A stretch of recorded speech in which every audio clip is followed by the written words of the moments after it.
আসসালামু আলাইকুম। এটা হচ্ছে ইজতেমা মাঠের দক্ষিণ দিকটা। এখানে একটা বড় ধরনের পুকুর তৈরি করা হচ্ছে। এই যে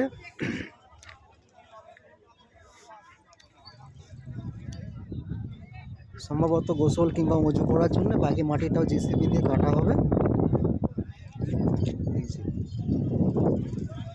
এটার অপোজিটটাতে ইজতেমার মাঠ।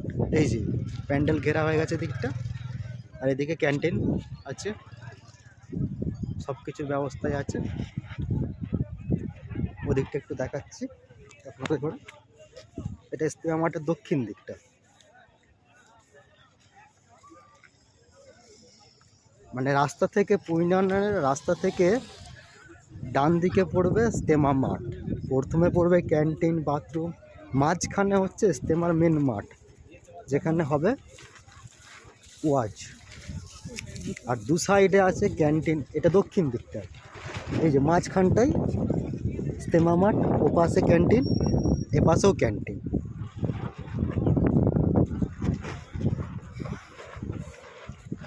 টোটাল 7,000 বিঘে এলাকা, 5,000 বিঘে উপরে ইজতেমা হবে, দুপাশে 1,000 বিঘে করে মাঠে থাকা, খাওয়া দাওয়া এবং প্রকৃতির ডাকে সাড়া দেওয়ার ব্যবস্থা।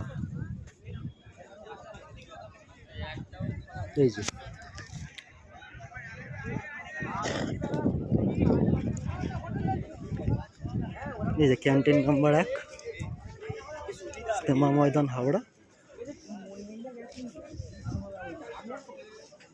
ক্যান্টিন নাম্বার 2, ক্যান্টিন নাম্বার 3, দুপাশেই আছে।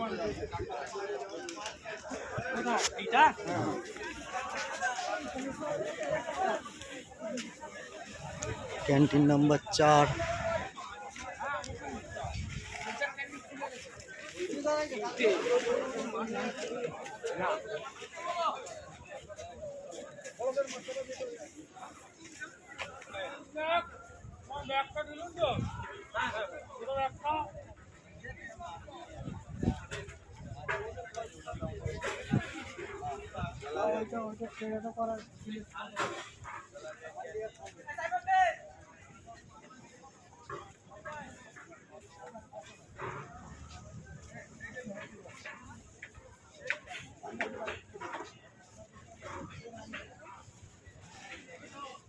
এভাবে এখন লম্বা অনেক দূর আছে, দুপাশেই আছে, এপাশেও আছে।